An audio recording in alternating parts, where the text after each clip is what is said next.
50 পয়সা কেজি আর কি। শসা তো মোটামুটি 1 বিঘা জমিনে মোটামুটি 40,000 টাকা খরচ।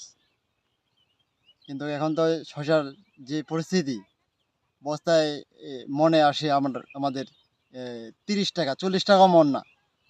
হ্যাঁ, এখন এখন তো আমাদের মানে এমন অবস্থা যে সার কীটনাশক আনা হয়েছে বাকি, এবং কামলা খরচ, এই যে সার কীটনাশক, এই যে জমিনে পরিশ্রম, নিজে পরিশ্রম দিতেছি, এগুলা তো দূরে কথা, এই যে কামলা যে খাটাইছি, কামলার টাকাটাও তো হয় না এখন। এই 10 বস্তা 20 বস্তা বিঘা শসা তুললে মোটামুটি 500 টাকা একটা কামলা নিতে হয়।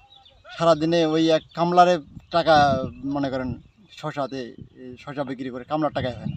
20 বস্তা শসা আপনার 30 টাকা করে ধরেন বস্তা, 600 টাকা।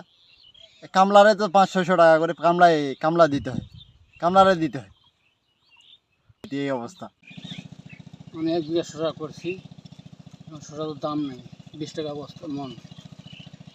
শসা তুলতে গেলে একদিন পর তুলতে হয়, কিন্তু দাম তো নেই, একটা কামলা 550-500 টাকা দাম। কৃষক কী করে খায়? খাওয়ার কোনো বাঁচার কোনো বুদ্ধি নেই আমাদের। কী করি, করার কিছু আছে? সরকারি ব্যবস্থা কিছু না করে তো আমার কৃষকের অবস্থা খুব খারাপ। 50 পয়সা কেজি আর কি। শসা 1 বিঘা করছি, 5,000 টাকা আসেনি।